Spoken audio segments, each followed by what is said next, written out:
And welcome back everyone to another training week. Here we are in Tokyo City. View's pretty lit. I got a park right down here.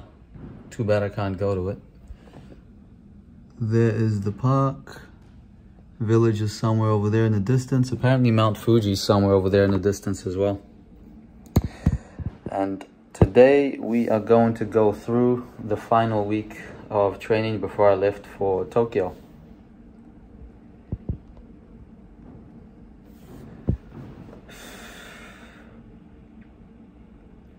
Looks like I started to do a bit of floor on Monday. Now with my calf injury, it was something very different than I usually get. Not that I get calf injuries very often, but usually when it's your calf or your Achilles, it's more the back rotation on floor that hurts, right? You have to snap down into the floor at an angle and your calf gets pulled. But for some reason, going backwards was fine. It was going forwards, like tensing up your calf and kind of blocking for forward landings, especially that double front. Layout forwards, not so bad because your shoulders are on top, if not a little bit in front of your feet when you take off. But taking off for that double front after the layout, your shoulders are behind your feet. So for some reason, that angle was really bad. So I didn't do my first layout double front until podium training in Tokyo. Ended up sticking it in the comp though, which was cool. I think last Olympics I stuck it as well. So, I don't remember how much I did that week. It's been quite a while. But I remember telling someone that the last week before I left to Tokyo was better than the last week before I left to Oceania.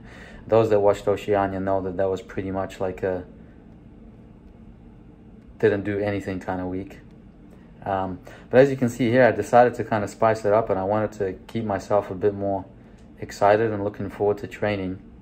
So I decided just to play with something new, play with some Roths, which I could potentially do later on.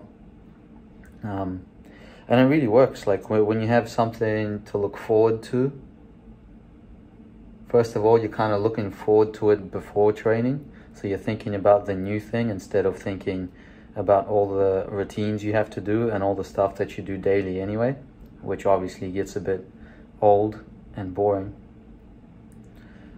And then it gives you like a fun challenge. You're just like experiencing new things.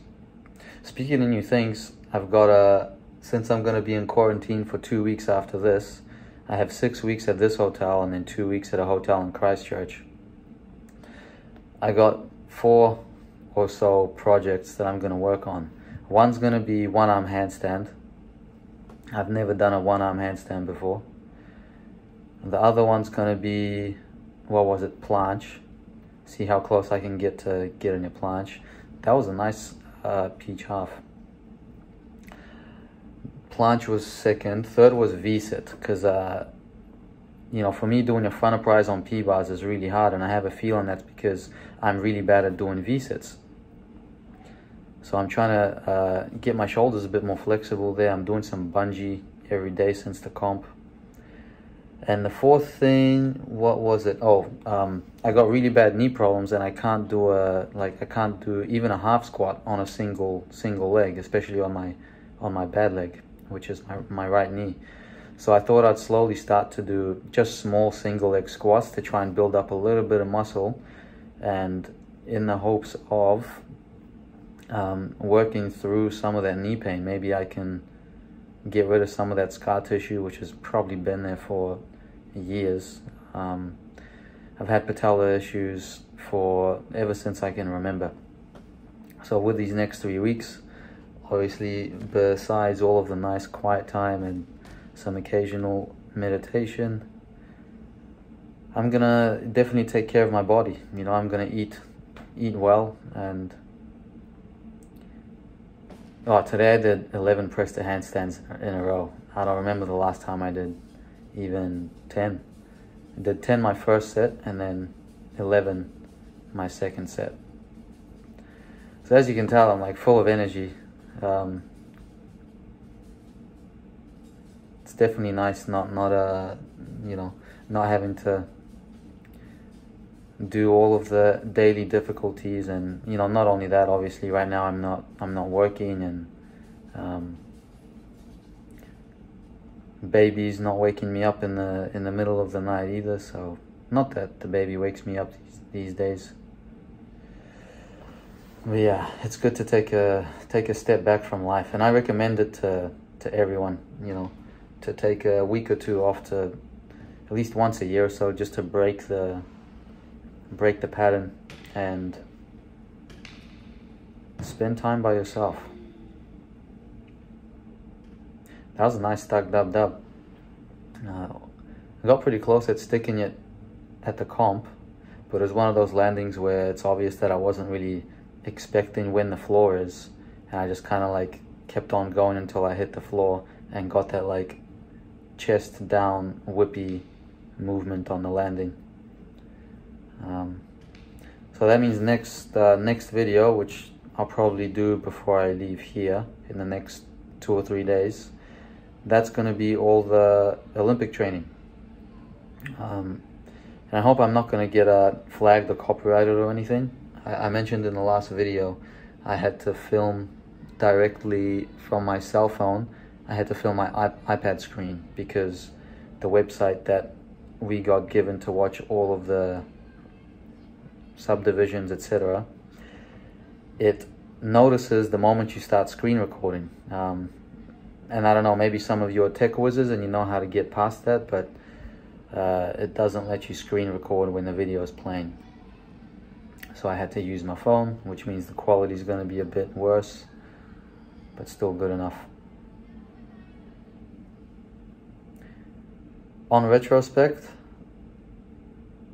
I think it would have been smarter to do the peach instead of the peach half in the competition. I was thinking I needed to do full difficulty to, you know, get as close as I can to get to that top 8. But it's that peach half that ended up messing me up. And looking back at the videos, as many good ones as I did, most of them are far from perfect. And I wonder what I could have scored if I hit a clean routine, like similar to Oceania, where I got 14.8, I believe. 14.8 without the Makoots. Makoots went pretty much as well as it could have gone in the competition. So I think it might be about time I start sending that one that, like, you know, some guys do it, they don't do the pause. So you put your first hand on and you immediately go into the Healy part, which is what it's supposed to be done like. But that's a funny story. That I was training it like that back when I was first started learning it at Ohio State, and I was making it onto a mat pretty good. And I remember one day I was going without a mat and I was doing the quick 1-2 without pauses, and when I was catching the Healy, my hand didn't even touch the bar. It went in the middle of the bars. So then I went forwards and straight smack in the middle of my face, smacked my face into the bar and just fell through the middle. That was a big hit. Like, my eyes were watering and stuff from the hit. I still remember. And then after that day, Suarez is like, "So you're gonna stop doing Makoots now?" And I'm like, "Nah, I'm gonna get it." So I ended up doing it the safer way. Speaking of Suarez is here with Alec Yoda, and Alec made Pommel Horse finals. So big congrats to him. Alec, when I was already graduated, but I took 1 extra year after I graduated to train, and Alec was a freshman when I was taking that year. So we didn't spend too much time together, but I definitely remember him. He works like a machine. So Suarez must be stoked. So yeah, he came up to me. I was watching one of my high bar turns with my New Zealand coach, and then there's this voice behind me. I thought it was the Cyprus coach because we were talking quite a bit with the Cyprus guy. And he's like, what did he say? He's like, nice. And if you know Suarez, you know he has this really distinct, deep, croaky voice. and it's just like nice, nice, and it sounded familiar, and for some reason I wasn't even paying attention. And then I'm like, at a certain point, I turn around and it's Suarez. Suarez is massive, just standing there sneaking up on me. So I had a good yarn with him.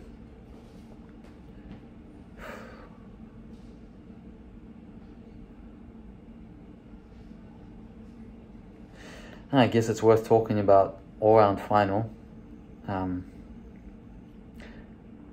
Before the comp, I was 100% sure that if Daiki hit 6 for 6, he would come out on top, because I haven't seen the difficulty tables or anything, but I'm pretty sure he has the highest difficulty. Then when he got that 13.5 on rings, I don't think his Honma cross got paid. I was like, And then he took the step out on vault, which is a bit unusual for him. And then to come back with that perfect P-bar and perfect high bar, it's unreal. Like, he's 19 years old, and like, I can't imagine when I was 19 to be put in a situation where you know that if you hit this last routine, you're gonna win, and on top of that, it's a high bar routine, and you have a Cassina and a Coleman with a straight straddle half catch of connection. And there's Will up to his usual antics. So, that's a mad respect for that guy. I don't think we can imagine what it's like to stand there, to take that final breath before you mount the bar, and to deliver a world all-around champion routine. So, yeah, I was definitely... I'm always rooting for the Japanese. And then it was funny, Xiao Ruoting, I don't know how you say it properly, he got 0.3 penalty for not presenting to the judges after his high bar routine. Not that it would have made a difference, because I think he was 0.4 off of first place, but pretty funny that a guy that comes second forgets to present to the judges at the end. But at the same time, like, you'd be pretty happy, and in the celebration I can see how you would get a bit lost and forgetful.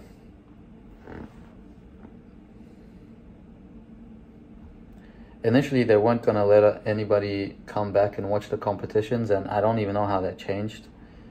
Somehow we were just able to go there. But last I heard, you're not allowed to go and watch the sports, any sport other than your own.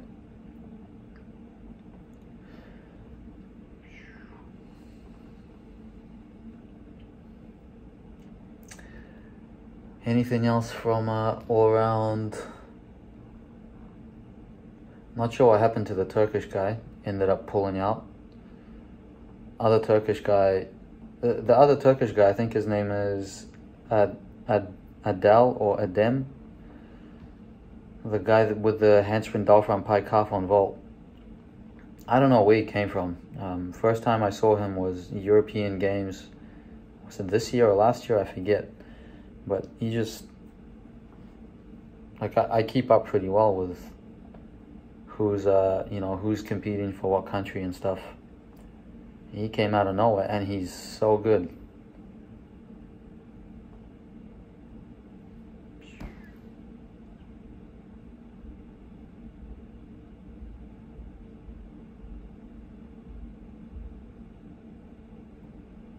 I remember that last week focusing a lot on the reverse turn, because I always shift my hand. I can never catch the reverse turn with my wrist turned to be comfortable for the dismount.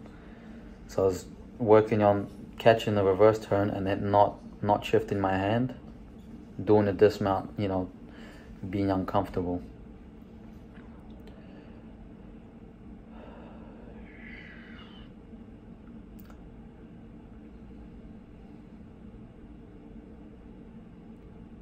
Got a lot of cleaning to do on high bar. Those knees, I was curious about Joe Frazier's high bar, because he got 39 in the prelims, so I assumed that he fell. but he didn't. He did a really clean routine. Pagan, straight Kachev, Kassina, Coleman.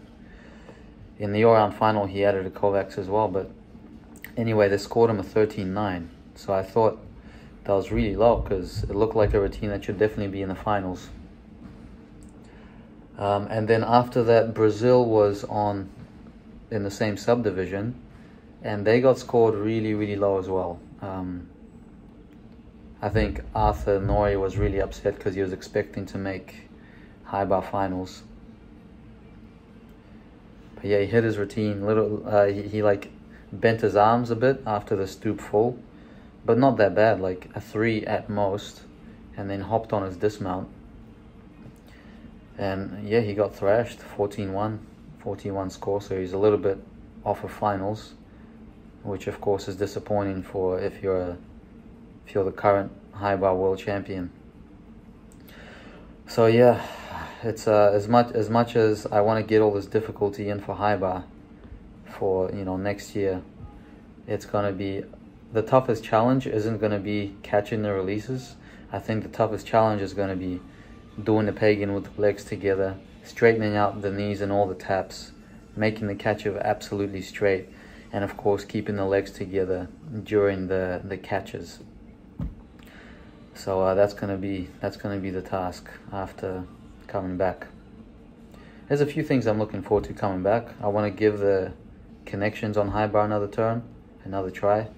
Pagan to Coleman, Coleman to Coleman, all those. Maybe try and build back up to Brettschneider. I don't know. That would be fun. That was bloody scary.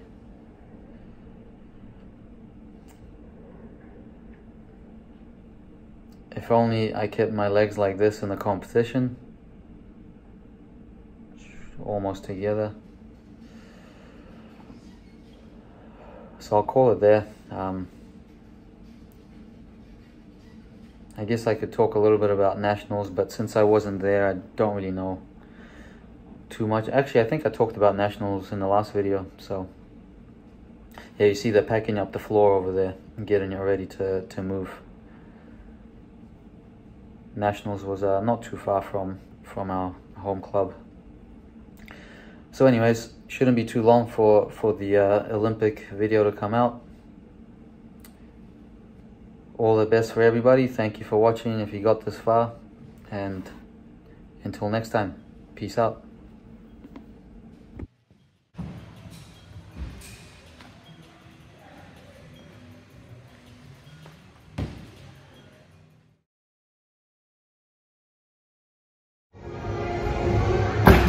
Oh.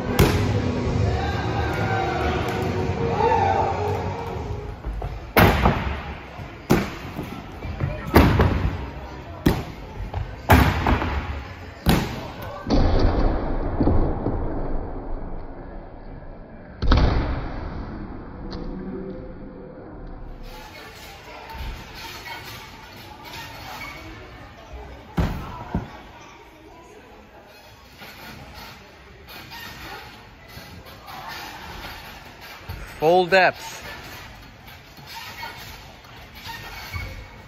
Alright.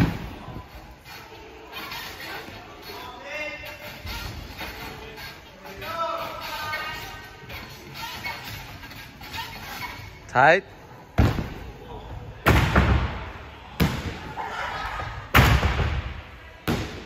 By fate.